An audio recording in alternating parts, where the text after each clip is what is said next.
is something travelers dread, the surprise fees at the airport. Yeah, last year the airlines made a combined $3 billion from those fees. That's right. Now at 41 Action News, investigation found inconsistent standards and rules may have you unintentionally paying one of them. Investigator Melissa Yeager joins us live from KCI tonight with a rundown of some of the fees you probably don't know about. Melissa. Well, whether it's packing your trusty carry-on bag or choosing your seat at check-in, what you don't know about the changing airline rules could cost you. Have you ever had to pay a baggage fee?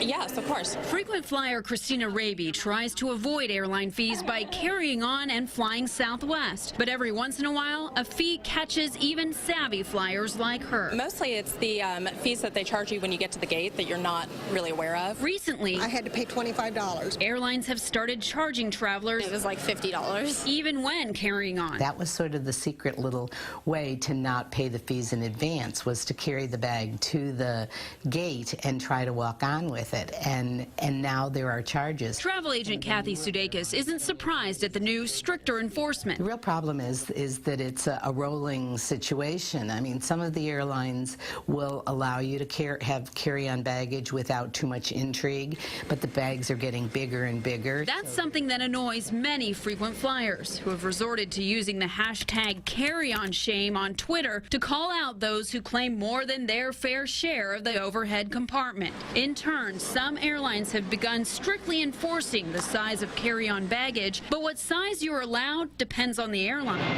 Frontier and Southwest Airlines consider a carry-on anything 22 by 16 by 10 or 48 cubic inches. However, if you take that same bag on Delta or American, it won't fly. Their carry-on baggage allowance is smaller at 22 by 14 by 9 or 45 cubic inches. When we went to luggage stores, we found that size is a solid inch smaller than many carry-on baggage for sale, forcing some companies to post disclaimers on their products warning you to check with your airline. Still, during recent flights, we saw airlines cracking down, but no consistency in how that's done. Here's my bag I've carried on for almost a decade. Flying Delta to Charleston, I was forced to courtesy check my bag at the gate in Kansas City. Flying American 2 weeks later, I breezed through Kansas City and Dallas. But in San Francisco, even though I got through the line, an American staff member stopped several people before they even entered security, forcing them to return to the ticket counter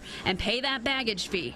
That can lead to headaches for passengers. They're not prepared for those, either with a credit card or with limits on their credit card or the cash necessary to board and have to pay for fees right at the gate itself. Another way you can end up paying more, check out this screenshot of what one 41 Action News employee saw when he checked in last week.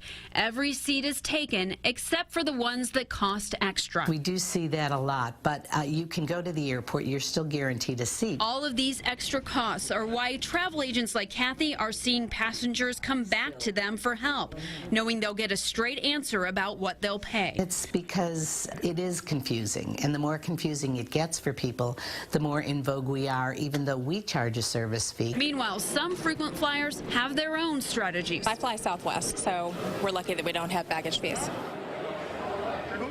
And Sudeikis says that Southwest strategy is a good one, but remember, they may not always be the cheapest fare. You really have to do the math before you book your ticket and add in how much luggage you're going to take. One more thing, they say if you're going to carry on, you might want to avoid these soft-sided bags that can easily expand and you can easily overpack. Get a hard-sided bag and also look for one labeled international travel or international carry-on. That'll make sure it fits those stricter standards and that you can carry it on. I'm investigator Melissa Yeager, 41 Action News.